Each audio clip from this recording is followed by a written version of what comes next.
9h-11h, la vie en bleu. Santé, bien-être. Aujourd'hui, la rentrée scolaire et on va s'intéresser à l'école et nos enfants et la sophrologie pour venir en aide aux enfants en difficulté scolaire pour diverses raisons. Véronique Castin, bonjour, vous êtes sophrologue. Oui, bonjour. Qu'est-ce qui vous a amené déjà personnellement à la sophrologie ? Il y a toujours une histoire personnelle derrière. C'est vrai, vous avez raison. Moi, je suis venue à la sophrologie il y a 6 ou 7 ans parce que je traversais une période difficile de ma vie. Et je suis venue à la sophrologie déjà dans un cabinet, et puis ensuite dans un groupe que j'ai intégré. Et puis un jour, je me suis dit, mais pourquoi ne pas devenir sophrologue à mon tour et diffuser cette belle méthode. Alors, vous exercez en cabinet pour tous les adultes qui en font la demande, mais vous êtes aussi spécialisé pour les enfants en difficulté scolaire. En fait, j'ai eu un parcours aussi d'enseignante dans une autre vie, je dirais.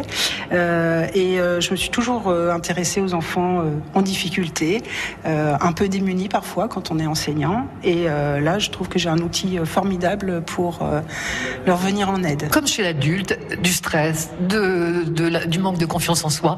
Alors, le stress, même si l'enfant ne l'évoque peut-être pas, il existe. Il existe. Alors parfois, évidemment, les enfants tout petits utilisent le mot stress parce qu'ils entendent leurs parents dire le mot stress. Bon, derrière le stress, il y a surtout une mauvaise gestion des émotions. Là, c'est beaucoup de peur, d'angoisse, d'anxiété.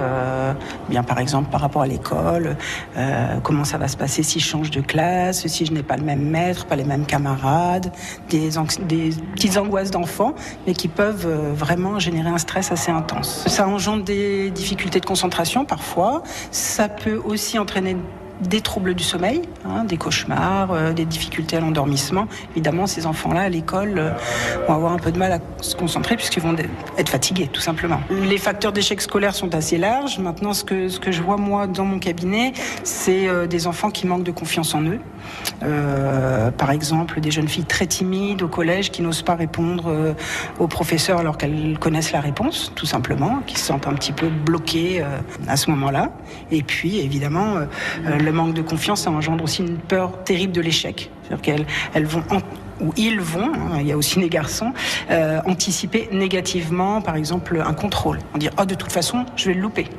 Donc là, c'est déjà un peu compliqué. Alors, comment on travaille en sophrologie avec les enfants, par exemple ? On va utiliser à peu près les mêmes techniques, sauf qu'on va les adapter. On va utiliser des jeux, des contes, faire appel à l'imagination des enfants, à leur centre d'intérêt. Par exemple, un enfant qui va aimer, je ne sais pas, l'équitation, on va essayer de glisser peut-être dans l'histoire un cheval qui va remplacer autre chose pour un autre enfant. Un cheval qui va réussir à l'école. Un cheval qui va réussir, en tout cas dans sa vie de cheval déjà, parce qu'on ne parle pas forcément d'école dans le cabinet de sophrologie, on va plutôt s'appuyer sur ce qui va bien, les centres d'intérêt, les choses qui plaisent à l'enfant, les choses qu'il aime faire, et à partir de là, développer. La sophrologie, c'est ça, surtout, développer tout ce qui est positif. J'aime bien utiliser les objets, je trouve que c'est beaucoup plus concret pour les enfants. Alors là j'ai apporté, on peut pas voir la radio, mais j'ai apporté des petites balles à picot, simplement pour jouer à faire rouler cette petite balle à picot autour de son corps, dessiner un petit peu sa silhouette, prendre conscience, en fait, de son corps tout entier. Et puis, j'ai aussi apporté des petites balles plus molles, on va dire. Alors, j'ouvre la boîte. Voilà. Alors, j'ai apporté des petites balles de toutes les couleurs pour que les enfants puissent choisir. Par exemple, si je choisis, moi, la balle verte, je peux simplement utiliser cette balle verte pour faire un exercice de tension et de relâchement musculaire.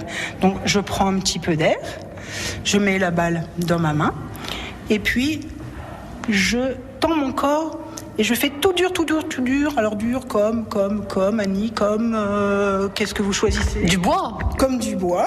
Et puis après, je souffle doucement.